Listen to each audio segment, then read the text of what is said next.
I want to welcome Mr. Timothy Allen to my show. He's the owner of Peacemaker Designs here in Rock Hill, South Carolina. Man, thank you so much for being on my show. I know it took a couple of weeks for me to get to you, but thank you so much for doing this for me, man. So can you tell the viewers a little bit about yourself and where you're from? Well, it's my pleasure being here. I'm from Ohio originally. I moved to South Carolina about 16 years ago. Brought my wife and 2 kids down with me to work at the police department here in town. Oh, okay. Okay, and you said you've been here about 16 years? 16 years, yeah. 16 March 20th was 16 years. Oh, okay. Okay. So a little over a month ago. And so you work at the police department, you said? I do. I work for the police department here. I'm a sergeant on patrol. Okay. All right. And you're now the owner of Peacemaker Designs. Can you tell us a little bit about Peacemaker Designs? We are a custom woodworking business. We make wooden flags, home decor, stuff like that.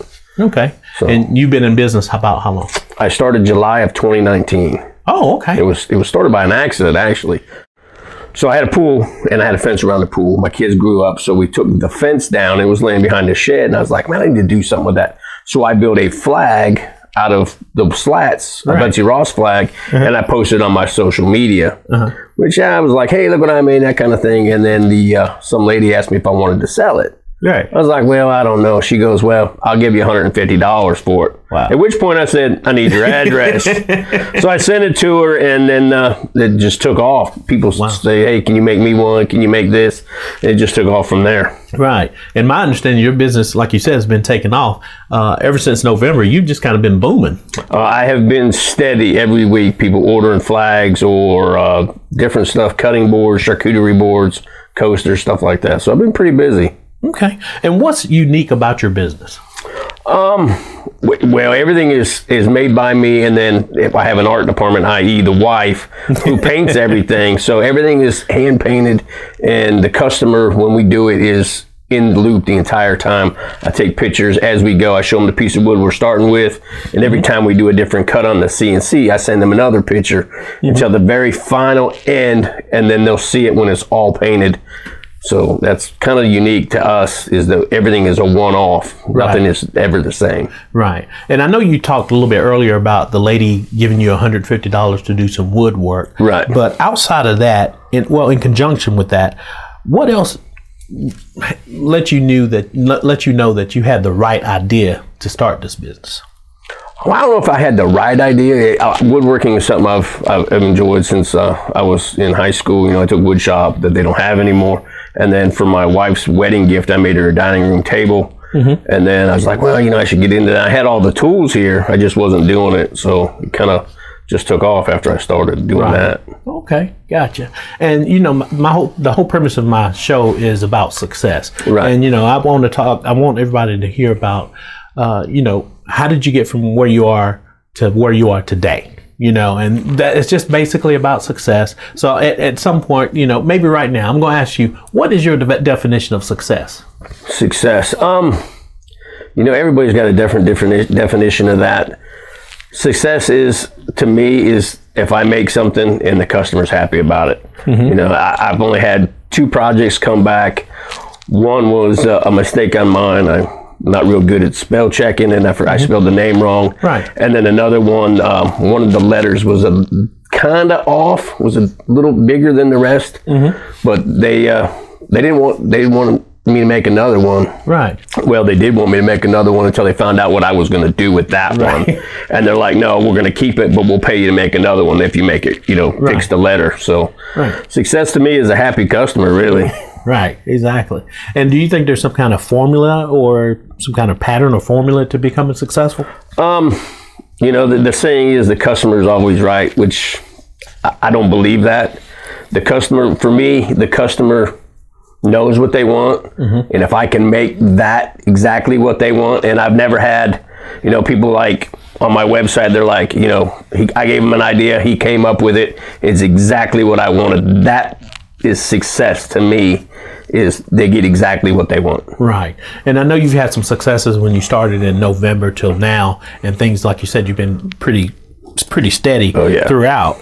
But what's your favorite aspect of becoming an entrepreneur? My favorite aspect? Well, ultimately, I would like to be working for myself and that's it.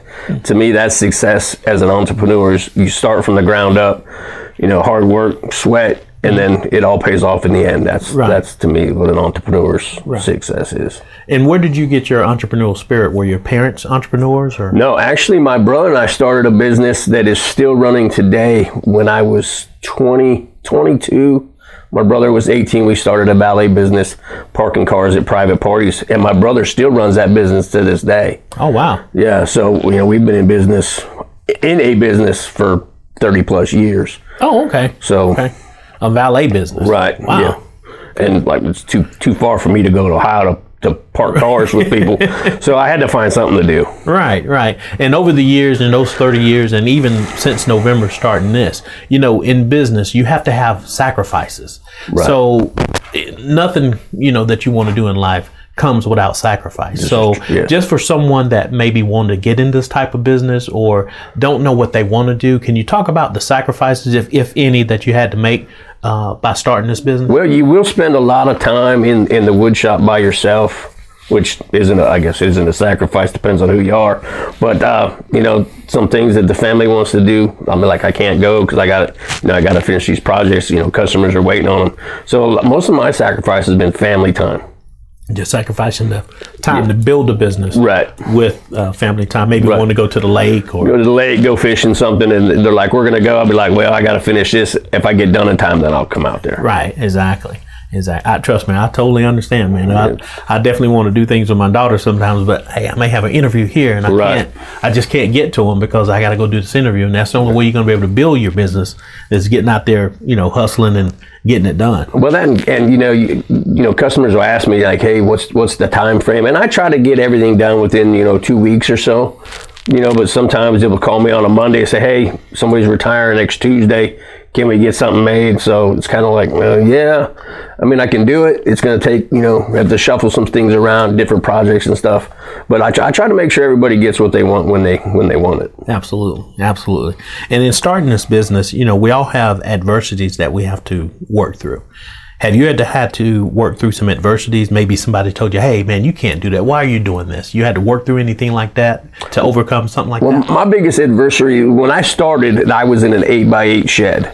We're currently in a 12x24 wood shop. So, I've grown, but in the first shed, it was me, a table, and the machine. Mm-hmm. And if I needed to cut something, I had to get the saws out and do that. Now everything's encompassed in one building. So that was a big problem when we first started. Right. And since you started in November, can you talk about how you were able to build a successful customer base? Most of mine is word of mouth. I have all social media: Facebook, Instagram, TikTok, Twitter. It kind of, like I said, it started by accident on Twitter. We were watching live PD, and I posted that, and then it just took off. And that's where most of mine come. I'll make something for somebody, and they'll post a picture, and one of their followers or their friends will see it, and they'll contact me, and they want it, something made. So that social media works very well. Yes. Exactly. And just to give someone an idea of starting a business like this, about how many hours a week or a day? When I started, I probably did, on top of working my regular 40 hours, I probably did another 30 or 40 hours a week trying to, hone my business, trying to get it to go where I want it to go. Right. And so for someone starting out, it's not like an overnight type thing. You just, hey, I'm going to be a millionaire tomorrow. It really takes some work to. Oh yeah. You got to enjoy what you're doing. Right. Whatever business you start, you got to really enjoy it. And a lot of times people take their hobbies and make businesses, and then they don't like their hobbies no more. Right. I still enjoy coming out to the wood shop and doing what I do. And I know it looked like it's fun, because when I was here filming you the other day to get some footage, it looked like you were having a lot of fun with it. Oh, I enjoy it. There's something about taking a flat piece of wood and then making something out of it. Not like a square box or anything, but actually cutting the letters or the design or whatever into it. Mm-hmm. It's to me, it's fun to watch. Mm-hmm. The wife and kids are like, man, whatever. But but me, I think it's neat to watch the machine do what it does and then have the final product. Right. Right. And you didn't, my understanding, you didn't have any training. You kind of self-taught, right? Self-taught on YouTube, yeah. There's been a lot of what we like to call here designer firewood, where we made stuff and it was a mess. So, it looks really cool when you burn it, but it wasn't any good for a customer. Now, with your business, are there any mistakes that you may have made that you wish you didn't make, or you could have avoided when you started this business? I would have started in a bigger shop, and I probably would have got a bigger CNC. The CNC, not that my CNC is bad, I would probably get a bigger one. Okay. And a CNC, what? It's basically a computer generated machine that cuts what you tell it to cut using a G code. Right. Which I have no idea what G code is when I started. Right. It was just, hey, push the button, see what it does. Hey, well, like you said, you push a button, you learn from your mistakes. You're like, oh, what? Yeah, there's been a lot of those. I've broken tool bits. I've, drilled into the bed of the machine, so. Exactly. I know you don't do that. No, it gets expensive after a while. Exactly. What's been some of your greatest accomplishments in business?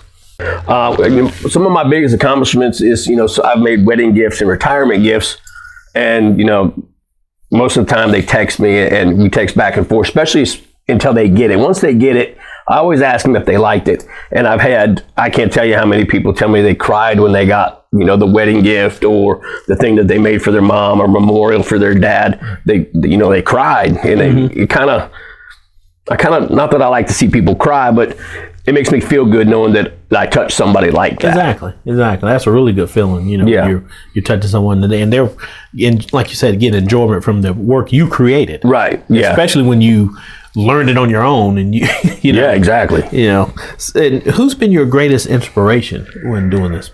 In woodworking, my dad loved to woodwork. I got a table in the house my dad made. My mom's got a table. My brother's got a table.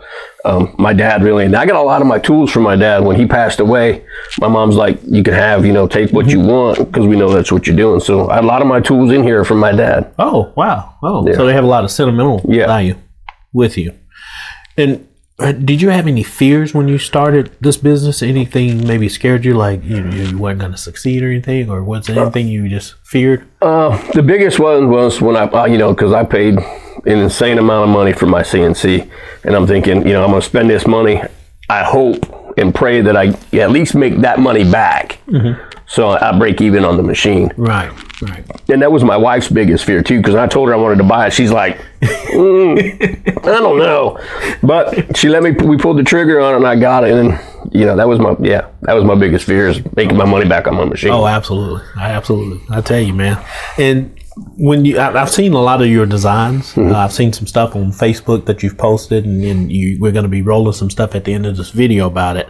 But how do you generate new ideas for your business or designs, or does it just come through customers? How does that work? Somebody will see one of my projects. They'd be like, hey, we liked you when you did this and you did this. Can you combine the two? Well, basically, if you can think of it and I can put it on a computer screen, we can probably make it. Right. So a lot of my inspiration is what the customer wants. Oh, okay. And some of them give me, they're like, here, this is kind of what I want. Come up with some ideas, and usually what I do is I'll come up with like 2 or 3 ideas and give them to them, and be like, hey, do you like this, or do you like this? And that's where my designs come from, is what the customer wants. Oh, okay, good. How do you plan on growing or scaling your business? Like making my business bigger, or how do I gonna advertise for it? Both. Most of my stuff is, like I said, social media, word of mouth. And of course, I have a website that people can go to. To grow my business, to make more, I would love to do that, but I'd have to hire people, and I'm not quite ready for that yet. Right. Because it's still basically a one-man operation. Right. So someday I hopefully will have 2 or 3 machines going, and maybe a couple people in here helping me. Right. But I still like being the one-man operation. Yeah. It's more of a customer-driven kind of thing, where it's personal between me and the customer is what we're making. So when they get it, they're like, yeah, he made this, not, hey, that company made this. Right. And I'll be honest with you, man, from the stuff that you shared with me, I don't think you're going to be a one-man operation too long. I would hire a couple people. Yeah. My art department is, she's a little upset that she won't be doing all the painting herself, because she paints everything I make. And if it needs painted, she paints it. Right. She says it's therapeutic. To me, it drives me crazy. I don't like to paint. Well, like I said, man, based on what you've shared with me so far, I don't think you're going to be a one-man operation too long. I think this business is going to really take off and flourish for you. And I really think I'm probably going to see you in Forbes magazine at some point. Well, that'd be nice. I'm just like, hey, I know that guy. I know that guy. I did an interview with him. Yeah. Just don't forget about the little man. But No. Well, with your business, did you ever experience any setbacks or failures that you wish you could have avoided? Setbacks, COVID was kind of hard, because nobody was working. And of course, I still got to make a payment on the machine and payment on the building that we bought, and the orders weren't coming in. But you keep persevering, you keep pushing through, it all turns around. Right, absolutely. You just got to take action on anything that happens, and that action just moves you forward. Right, and then I come up with some crazy ideas. Like we made Christmas ornaments in 2020,